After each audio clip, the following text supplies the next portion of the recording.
Mi mamá gritó, «Eres una sanguijuela». Luego agarró mis maletas, las arrojó a la calle y me dijo que me largara. Y yo lo hice, en silencio. 3 semanas después, mi papá llamó. ¿Presa del pánico? ¿Por qué nuestra cuenta está congelada? Yo solo respondí, pregunta a la sanguijuela. Entonces todo se salió de control. Oigan, Reddit, todo empezó un martes. Uno de esos días grises y apagados en los que el cielo pesa y la tensión parece pegarse a la piel. Yo acababa de llegar de otro día miserable en mi trabajo temporal, de esos que apenas alcanzan para la gasolina. Ni hablar de los préstamos estudiantiles o la despensa. A mis 26 años seguía viviendo con mis padres, no por flojo o sin rumbo, sino porque la vida decidió apilar todas las cartas en mi contra desde temprano. Me gradué justo cuando empezó la recesión. Luego perdí 2 empleos seguidos por recortes. Lo intenté todo, chambitas extras, trabajos remotos, hasta andar cargando ladrillos los fines de semana. Pagué renta, compré mi propia comida e incluso aporté para los servicios cuando pude. Pero nada de eso parecía importarle a mi mamá. Ese día llegué a un campo de batalla. Mi mamá ya me esperaba en la sala, con los brazos cruzados y esa mueca de desprecio que avisaba que no pasarían 5 minutos sin una buena regañada. Ni siquiera me dio chance de dejar la mochila, se lanzó directo a acusarme de vivir a costa de ellos, de ser un hombrecito sin dignidad que arrastraba a toda la familia. Intenté explicarle que estaba aplicando para mejores puestos, que iba a entrevistas, que lo estaba intentando, pero a ella no le importó. Gritó que yo era una sanguijuela, un parásito que les chupaba la vida. Luego, en un movimiento furioso, tomó mi bolsa de deporte, llena de ropa de emergencia, y la lanzó por la puerta como si fuera basura. Mi papá no dijo nada. Se quedó sentado en la mesa del comedor fingiendo leer el periódico, los nudillos blancos apretando los bordes. Lo miré a los ojos por un segundo, solo un segundo, y en ese instante supe que ya no podía quedarme. No quedaba nada por qué luchar, ni hogar al que aferrarme, ni calor en esa casa, así que recogí mi bolsa, los miré a los dos y salí. No rechiné la puerta, no grité nada, me fui, y ese silencio los descolocó más que cualquier discusión. Los días que siguieron fueron extraños. Había una especie de paz lejos de esa casa, aunque dormía en el sillón de un amigo sin un plan real. Me levantaba temprano, buscaba empleo, salía a caminar para despejar la mente y respiraba por primera vez en meses. Ya no caminaba con pies de plomo, ya no me miraban de reojo en la cena ni me fulminaban con la mirada al ver comerciales de gente comprando casas o manejando autos lujosos. Mi amigo Caleb no preguntaba mucho, me tendía una cobija y me daba una llave de repuesto, y me dejaba en paz. Hablábamos a veces, sobre música o viejos recuerdos, pero nunca de mis padres. Ese tema era radiactivo, como si solo mencionarlos me hiciera estallar. Pero en el fondo, una rabia silenciosa se iba acumulando. Me preguntaba una y otra vez, ¿cómo acabé siendo el problema en una casa donde solo traté de ayudar? Lo que realmente me hirió no fueron las palabras de mi mamá, sino los años detrás de ellas, los años que pasé siendo el pata confiable, el hijo que arreglaba sus teléfonos, pagaba sus cuentas en línea, configuraba sus servicios de streaming, imprimía sus boletos, les enseñaba a enviar correos y nunca pidió reconocimiento. No salía de fiesta, no metía problemas a la casa, me agachaba la cabeza e hice lo que creía correcto, y aún así, me veían como una carga.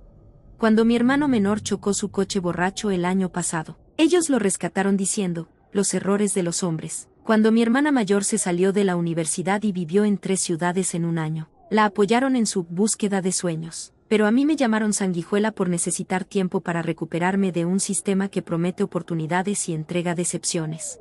Mientras ellos dormían en su ignorancia, yo di los pasos necesarios para desenredarme de sus vidas. Entré a nuestra cuenta conjunta, sí, conjunta. Cuando regresé a vivir a casa, mi papá quiso que lo ayudara con los pagos, así que me hizo usuario secundario con acceso total. Iba a facilitar las cosas, y durante años así fue. Pero ahora era el último hilo que me ataba a ellos, y no podía dejarlo suelto. Eliminé mi usuario con la verificación correspondiente. Marqué un par de pagos automáticos sospechosos que ni ellos vigilaban y pedí al banco congelar cualquier cambio pendiente hasta que el titular principal, mi papá, los confirmara. Fue simple ciberseguridad, pero para ellos sintió como una granada en su billetera.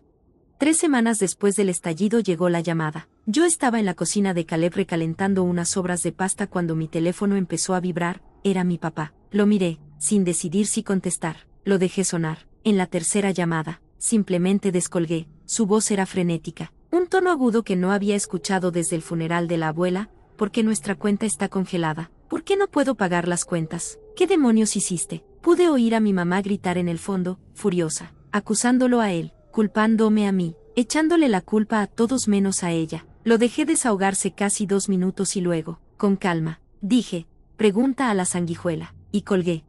El silencio que siguió fue una bendición, aunque sabía que no sería el final. 2 días después llegó el correo, su abogado. Aparentemente yo había causado perturbaciones. Decían que había empleado mi acceso como un arma. Me reí. Después pasé la siguiente hora recolectando capturas de pantalla, correos y registros bancarios, cada prueba de que no toqué un solo centavo que no fuera mío. Mi abogado lo revisó y me dijo que estaba limpio, que no tenían caso, pero eso no quitó el nudo en mi pecho, la incredulidad de que preferirían llevarme a juicio que disculparse, que usarían el sistema para enterrarme antes que afrontar su propia crueldad.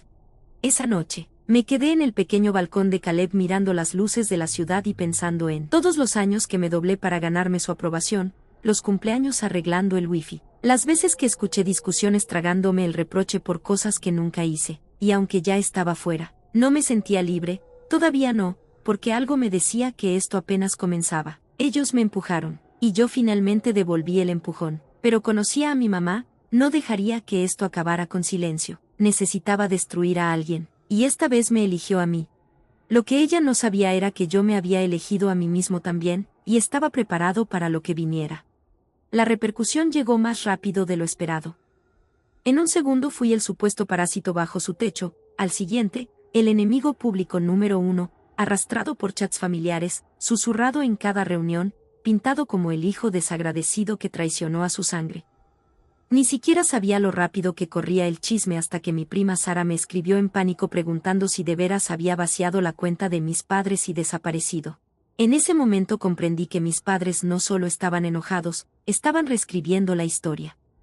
Y en su versión yo era el villano, no el hijo luchando por mantenerse a flote, no el que les mantenía las finanzas cuando ni sabían manejar la banca en línea, sino un monstruo que lo destruyó todo por despecho. Era surrealista. Vi cómo la narrativa mutaba como un virus, una tía me bloqueó en Facebook, otra dejó un mensaje pasivo-agresivo sobre la importancia de la familia incluso cuando es difícil. No respondí. Ni tenía por qué, porque por primera vez tenía pruebas, facturas pagadas, accesos, notificaciones. Lo compilé todo en una carpeta titulada, por si acaso intentan algo, y lo guardé en 3 lugares distintos. Pero no lo compartí, no aún. Porque mientras ellos tejían su red de mentiras, yo tenía algo mejor que venganza, tenía rumbo. Y finalmente conseguí un trabajo. No era la gran cosa, pero era estable, seguro y justo lo que había buscado. Acepté la oferta con una sonrisa silenciosa, empaqué el sillón de Caleb y me mudé a un pequeño departamento con lo justo, mi computadora, un colchón y una mesa. No era mucho, pero era mío. Nadie podía sacarme de ahí. Nadie podía llamarme carga en mi propia casa. Y esa primera noche, rodeado de silencio en mi sala vacía, supe que eso era paz, no la que brinda la tolerancia de otros, sino la que construyes cuando el mundo te da la espalda y tú sigues adelante. Mientras tanto, mis padres se iban al carajo. No tuve que preguntar, la noticia corrió rápido.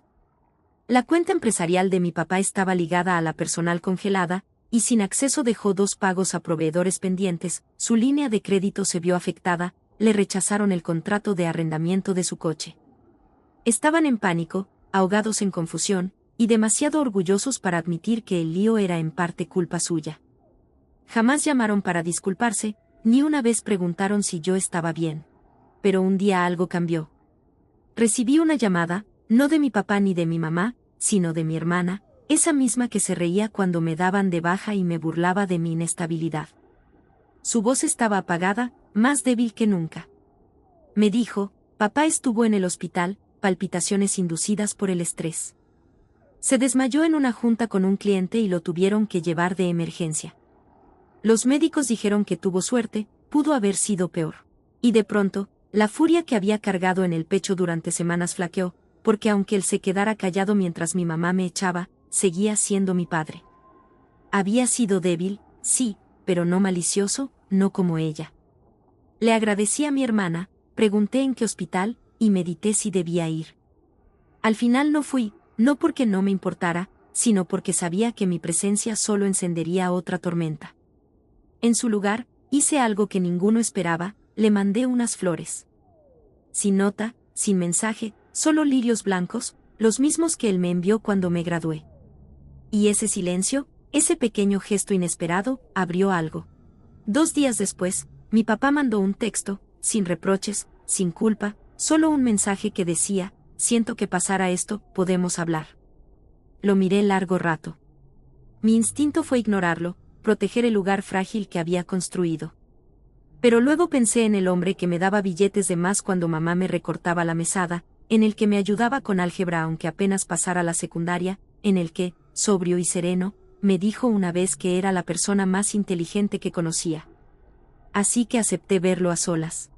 Nos sentamos frente a frente en un comedero tranquilo. Se veía más viejo, más cansado de lo que recordaba. El silencio entre nosotros era espeso, pero no hostil, solo cargado. Se disculpó de nuevo, admitió que debió defenderme, dijo que su miedo al conflicto lo convirtió en un cobarde. Le dije que agradecía la disculpa, pero que no sabía si volvería a lo de antes, no solo a la casa, sino a esa dinámica. Él asintió, no discutió.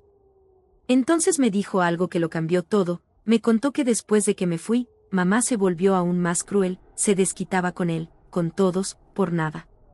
No fue hasta que me fui que vio cuánto había mantenido en pie esa casa, silenciosa, invisiblemente. Dijo que finalmente entendió que yo no era la sanguijuela, yo era el pegamento. Me impactó más de lo que esperaba. Una semana después, mi mamá me buscó, no con disculpas, no con humildad, sino con un mensaje largo y enredado sobre lo complicada que es la familia y cómo las cosas se dijeron en caliente. Nunca asumió responsabilidad, nunca pronunció la palabra perdón, solo excusas, desvíos, culpa. La dejé en visto, porque perdonar no significa olvidar, y algunas heridas no sanan con palabras, sanan con distancia. Eso fue hace 6 meses. Desde entonces he reconstruido todo, me ascendieron en el trabajo, compré un buen carro de segunda mano, amueblé mi departamento poco a poco, empecé terapia, hasta me uní a un grupo comunitario y hice amigos de verdad. Y cada noche me acuesto en un lugar que gané, a un lugar de donde nadie puede sacarme. Mi papá y yo mensajearnos a veces. Está intentando, lo veo, y lo respeto.